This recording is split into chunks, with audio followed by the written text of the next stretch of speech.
जो बिना चाहे बिना मांगे मिल जाए उसे प्रभु की कृपा कहते हैं। ओम नमो नारायणाय, ओम नमो भगवते वासुदेवाय। जिनकी आकृति अतिशय शांत है, जो शेषनाग की शैया पर शयन किए हुए हैं, जिनकी नाभि में कमल है, जो देवताओं के भी ईश्वर और संपूर्ण जगत के आधार हैं, जो आकाश में अदृश्य सर्वत्र व्याप्त हैं। नील मेह के समान जिनका वर्ण है, अतिशय सुंदर जिनके संपूर्ण अंग हैं, जो योगियों द्वारा ध्यान करके प्राप्त किए जाते हैं, जो संपूर्ण लोकों के स्वामी हैं, जो जन्म मरण रूप भय का नाश करने वाले हैं, ऐसे लक्ष्मीपति कमल नेत्र भगवान श्री विष्णु को हम प्रणाम करते हैं। जीवन में कभी मौका मिले तो किसी के लिए सारथी बनना, स्वार्थी नहीं। असली खुशी की कुंजी यही है कि अपने मन से इच्छाओं के बोझ को हल्का कर दो। अपना दिल अपने काम पर लगाओ, इसके इनाम या परिणाम पर नहीं। अगर आप किसी को छोटा देख रहे हैं तो आप उसे या तो दूर से देख रहे हैं या अपने भीतर के अहंकार से। युद्ध हो या जीवन, सफलता केवल 3 शस्त्रों से प्राप्त होती है: धैर्य, धर्म और साहस। वह सब कुछ करो जो तुम्हें करना है, लेकिन लालच, अहंकार, वासना या ईर्ष्या से नहीं, बल्कि प्रेम, करुणा, नम्रता और भक्ति भाव से। कोई तुम्हें कुछ भी कहे, तुम पलटकर जवाब मत देना, क्योंकि जब तुम जवाब दोगे उसमें आवाज तो होगी, पर जब मैं जवाब दूंगा उसमें आवाज नहीं होगी, और वह ऐसा जवाब होगा जिसे कोई भूल नहीं पाएगा। इस दुनिया में सभी को अपने ज्ञान पर अहंकार है, लेकिन किसी को भी अपने अहंकार का ज्ञान नहीं है। एक भक्त से किसी ने पूछा, जब भगवान के भजन सुनने को बैठते हैं तो जल्दी नींद क्यों आती है, और जब कोई महफिल की दुनिया या संगीत का कार्यक्रम हो तब सारी रात नींद नहीं आती? ऐसा क्यों? भक्त ने बड़ा ही खूबसूरत जवाब दिया, नींद हमेशा फूलों की सेज पर आती है, कांटों के बिस्तर पर नहीं। इस दुनिया में सभी को अपने ज्ञान पर अहंकार है, लेकिन किसी को भी अपने अहंकार का ज्ञान नहीं है। जिस व्यक्ति की आप कद्र नहीं करते, उसके साथ खड़े रहने से अच्छा है कि आप अकेले रहें। दुनिया में सबसे भाग्यवान वही है जिसके पास भोजन के साथ भूख है, बिस्तर के साथ नींद है और धन के साथ धर्म है। जिसके साथ बात करने से खुशी दोगुनी हो जाए और दुख आधा हो जाए, वह भी अपना है। सुख और दुख अपने नसीब से मिलता है, अमीरी गरीबी से कोई लेना देना नहीं। रोने वाले महफिलों में भी रोते हैं, और खुशी हो तो झोपड़ी में भी हंसी गूंजती है। जो जितना शांत होता है वह उतना ही गहराई से अपनी बुद्धि का प्रयोग कर सकता है। वे मूर्ख थे जो तुम्हारा प्रेम समझ ही नहीं पाए, क्योंकि तुमने तो कई बार अपना हृदय तोड़ लिया सिर्फ उन्हें प्रसन्न करने के लिए। आप किसी व्यक्ति को वर्षों में इतना नहीं जान सकते जितना कि एक बार उसे क्रोध की स्थिति में देखकर जान सकते हैं। जहां दूसरों को समझना मुश्किल हो जाए, वहां खुद को समझ लेना ही बेहतर है।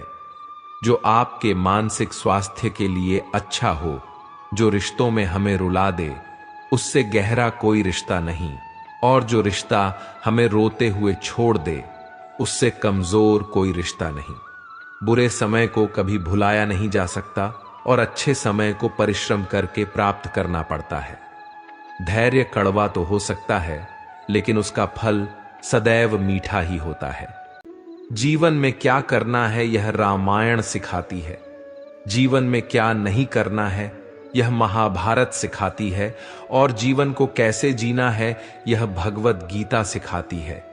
बुरे कर्म करने नहीं पड़ते हैं, ये तो हो जाते हैं, और अच्छे कर्म होते नहीं करने पड़ते हैं।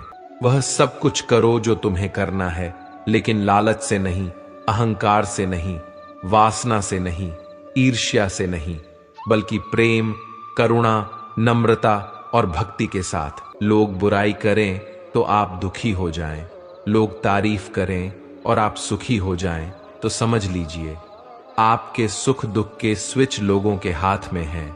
कोशिश करें कि स्विच आपके हाथ में हो। जीवन में किसी का हृदय इतना नहीं दुखाना चाहिए कि वह ईश्वर के सामने तुम्हारा नाम लेकर रो पड़े। जीवन जीने की उसकी इच्छा ही खत्म हो जाए, क्योंकि टूटे हुए हृदय की आह आकाश को भी चीर देती है, जिसे ईश्वर कभी माफ नहीं करता। जीवन का आखिरी समय कैसे व्यतीत होगा, इसका फैसला हमारा धन नहीं, बल्कि हमारे द्वारा किए गए व्यवहार और दिए गए संस्कार तय करेंगे। हर कर्म बहुत ध्यान से करें, क्योंकि न किसी की दुआ खाली जाती है और न किसी की बद्दुआ। इस मतलबी दुनिया को ध्यान से नहीं, धन से मतलब है, भजन से नहीं, भोजन से मतलब है। वह सत्संग से नहीं, राग रंग से मतलब है। सभी पूछते हैं कि घर, परिवार व व्यापार कितना है, कोई नहीं पूछता कि भगवान से प्यार कितना है। जिस व्यक्ति के पास संतुष्टि नहीं है, उसे कितना भी मिल जाए वह असंतुष्ट ही रहेगा। जिस व्यक्ति के पास संपूर्ण धन दौलत, ऐश्वर्य, वैभव सब है, मगर संतुष्टि ही नहीं है, उस धन दौलत का कोई अर्थ नहीं है। वह सदैव असंतुष्टि की स्थिति में रहता है। जिसके पास संतुष्टि है वह थोड़े में भी संतुष्ट रहता है। जब जीवन में वियोग होना है तो फिर संयोग क्यों? जिसका संयोग है उसका वियोग निश्चित है। जीवन में जैसे संयोग का जितना सुख होगा, उसे वियोग का उतना ही दुख भी होगा। इसलिए तुम उस विरह से बाहर आकर अपने आत्म तत्व को पहचानो, जिसे जानने के बाद न ही तुम्हें वियोग का दुख होगा और न ही संयोग का सुख, क्योंकि तब तक तुम जान चुके होगे कि तुम में ही सब कुछ है। दूसरों की परेशानी का कभी भी आनंद मत लिया करो, क्योंकि कहीं ईश्वर आपको वही परेशानी तोहफे में न दे दें। क्योंकि ईश्वर अक्सर वही देते हैं जिसमें आपको आनंद मिलता है। जो भी मनुष्य अपने जीवन आध्यात्मिक ज्ञान के चरणों के लिए दृढ़ संकल्पों में स्थिर है, वह सामान्य रूप से संकटों के आक्रमण को सहन कर सकता है। ठाकुर जी के कारण किया गया हर कार्य पूजा है। वह कार्य जो श्री कृष्ण को बीच में रखकर किया जाता है और श्री कृष्ण के लिए ही किया जा रहा है। लेकिन अगर कृष्ण बीच में नहीं है तो अपने इंद्रिय तृप्ति के लिए किया गया सभी कार्य हमारी मृत्यु के साथ ही व्यर्थ चला जाएगा। मनुष्य के जीवन में सबसे ज्यादा महत्वपूर्ण है समय।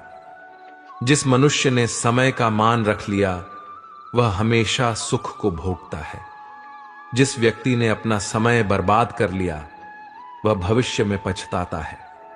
अच्छे हो या बुरे, कर्म लौट कर आते हैं। आप जैसा कर्म करते हैं आपको वैसा ही फल मिलता है। इसलिए जब आप दूसरों के लिए दिया जलाते हैं तो यह आपके रास्ते को भी रोशन कर देता है। सत्य को सिद्ध करने के लिए किसी से भी जिद करने की जरूरत नहीं है, क्योंकि सत्य खुद सही समय पर स्वयं सिद्ध हो जाता है। भगवान को छोड़कर दूसरे की आशा करना, विश्वास करना, भरोसा करना पाप है, व्यभिचार है। केवल एक भगवान ही ऐसे हैं जो किसी व्यक्ति का पिछला इतिहास नहीं देखते हैं, उसके वर्तमान आचरण नहीं देखते हैं। वे देखते हैं केवल उसके विश्वास को, और इस विश्वास को देखकर ही वह उस व्यक्ति के अभाव की अनुभूति का ही अभाव कर देते हैं। मनुष्य को दुख होता है अभाव की अनुभूति से। अभाव की अनुभूति मिट जाने पर उसका दुख मिट जाता है। जीवन में परेशानियां चाहे जितनी भी हों, चिंता करने से और बड़ी हो जाती हैं, खामोश रहने से काफी कम हो जाती हैं, सब्र करने से खत्म हो जाती हैं, और परमात्मा का शुक्रिया अदा करने से खुशियों में बदल जाती है। खामोश होने में और खामोश रहने में फर्क होता है। खामोश इसलिए होते हैं जब किसी की बात बुरी लगती है। खामोश इसलिए हो जाते हैं ताकि किसी को मेरी बात बुरी न लगे। पुरानी बातें पकड़कर रखने से रिश्तों में गांठें पड़ जाती हैं। हम उनके साथ बातों को सुलझाना चाहते हैं, लेकिन पुरानी बातें इतनी निकल कर आती हैं, गांठें खुलने के बजाय और बढ़ जाती हैं। जब गांठें खोल न सकें, उन्हें तोड़ दें। पुरानी बातों को मन से मिटाकर प्यार से एक नई शुरुआत करें। जो ज्ञानी होता है उसे समझाया जा सकता है, जो अज्ञानी होता है उसे भी समझाया जा सकता है, लेकिन जो अभिमानी होता है उसे कोई नहीं समझा सकता, उसे सिर्फ वक्त समझाता है। दुनिया का सबसे कीमती तोहफा एक अच्छा दोस्त होता है, जो कीमत से नहीं किस्मत से मिलता है। सच्चा स्नेह करने वाला केवल आपको बुरा बोल सकता है, कभी आपका बुरा नहीं कर सकता, क्योंकि उसकी नाराजगी में आपकी फिक्र और दिल में आपके प्रति सच्चा स्नेह होता है। किसी के बुरे वक्त में उसका हाथ पकड़ो, सहारा बनो, उसे हिम्मत दो, क्योंकि उसका बुरा वक्त तो थोड़े दिन में चला ही जाएगा, लेकिन वह दुआ आपको जिंदगी भर देती रहेगी।